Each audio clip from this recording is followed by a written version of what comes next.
moments, the world does indeed yield to your efforts, and it rearranges itself to suit your desire. And then you become briefly happy. Or rather, you experience a flash of pleasure which isn't happiness at all, for it's accompanied by the underlying fear that at any moment this world of things and people that you have so painstakingly put in place will slip out of your control and let you down. Which it never fails to do sooner or later, because that's God's whole plan. His plan is for you and for me to realize that every person will let you down, and I will let myself down. That's the whole point.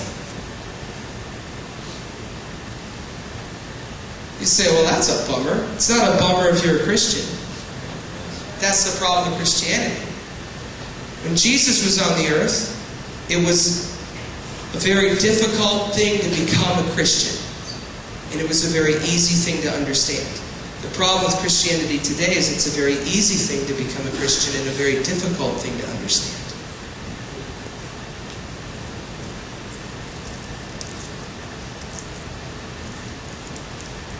So Kierkegaard said it this way. He said, is it possible that by the help of Christianity, we have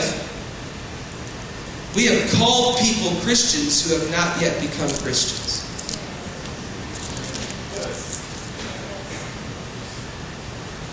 Because, to be honest, I was thinking about this today and what I might share with you, and then I'm going to go back into music. I was thinking about this, and this is it. This is simple Christianity. But I'm starting to realize, this whole, your attachments is just a big dunghill. He's the God and we're the man. This is just the basis of becoming a Christian. Unless I am poor and realize it in spirit and that I need God, I can't enter into the kingdom. Unless I become like a little child and realize that I'm helpless before Him and that He has to help me, I can't enter in the kingdom of heaven. If I'm too rich in my own attachments and the things of this world, and I'm not willing to let them go, Jesus doesn't say, I condemn you and can't stand you. When that rich young ruler came along, I guarantee you that the gospel writer was not telepathic. He wrote about the pain of Jesus' heart, because I guarantee you Jesus felt pain in his heart and told them. I'm sad that guy wasn't able to come with us. I don't think Jesus was happy. I think Jesus was like, man, there's so much more than all of that. There's so much inner peace. There's so much life. There's so much real life that this world doesn't even have a chance. There's a place that can be fulfilled inside of you and me. There's an army on the earth that can be raised up. There's a healing agent, a balm that can be released in Dallas. But if we're bound to the same attachments as the world, I can't even believe it sometimes that people will actually get upset with me for saying something as simple as, He's the God and we're the man. In Christianity, this is simple Christianity. This isn't radical. I wish it was radical Christianity. It isn't radical Christianity. It's simple Christianity. And I'm afraid that we have gone so long in this complex, controlled by man Christianity that it's so difficult, it's so hard, it's so difficult to understand this thing, that now what it is it's like the simple things. We're afraid to go to the next level. We should be the freest people on the planet. We should never be afraid to go to the next level. We should never be afraid of shame, because we know we have a place where we're guarded and protected in the midst of our shame, and we're loved and cared for. We should never be afraid to get healed and to open up who we really are, because there's somebody that cares enough about us that it's not about our name. Dietrich Bonhoeffer was a great theologian who knew all of the Bible, and they don't really get free until it doesn't matter who they are because they're all going to be killed anyway, and they're all hanging out together, and they start getting free because they have nothing to lose. That's the question. Do you have something to lose? By sharing who you really are. You don't have anything to lose. You have everything to gain. The only thing you have to lose is some dork who couldn't give a rip about you. That's right. I'm talking, Jesus said, I like to dumb this stuff down, but Jesus never did. He said, mother, father, sister, or brother.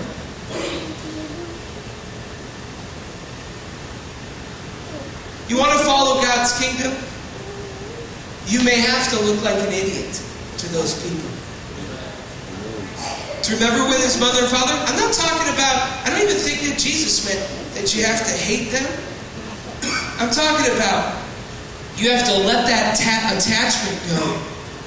Because following the kingdom in American culture, to be a Christian means that you use Jesus. In American culture, this is what it means. In Indian, this shouldn't even be hardly talked about. This is simple. I mean, American culture is basically that Jesus and Christianity is another addendum to our portfolio. So we can get a job. We're using Christianity as a cultural kind of norm. It's like a popularity thing. It's part of how we can get ahead in our lives. And so Jesus comes along and he bashes that and he says to us, he says, listen, if you really want to get free, you got to be willing, like Jesus. Remember, his brothers and sisters came with care in their heart and they said, we want to hide Jesus away because we think he's gone insane. They said, we think that he's lost his mind. That's what they said about Jesus. Right there in the Gospel of Mark. We think Jesus has lost his mind. If you believe that the kingdom is real, people will probably think you've lost your mind. If you believe it's real enough to trust God with everything that's in you, people may think you've lost your mind, but don't worry about that because people thought Jesus lost his mind. And you haven't lost your mind. You just found it. You really found it. Sometimes, man, I hang out with the homeless people where I live. Me and Brandon used to do it all the time in Virginia. It's a little easier in Virginia than where I live. But in Milwaukee, sometimes I get down with those homeless people. And man, they know the scripture better than most of us Christians. And sometimes, I'm serious, I don't necessarily believe this, but I'm just saying, every once in a while it crosses my mind and I say, I wonder who the homeless person is. Have you ever been around homeless people? It's like, and you start to think, I wonder who the insane person is here. Is it me or is it him? Because he's got something. There's a freedom there. There's a release.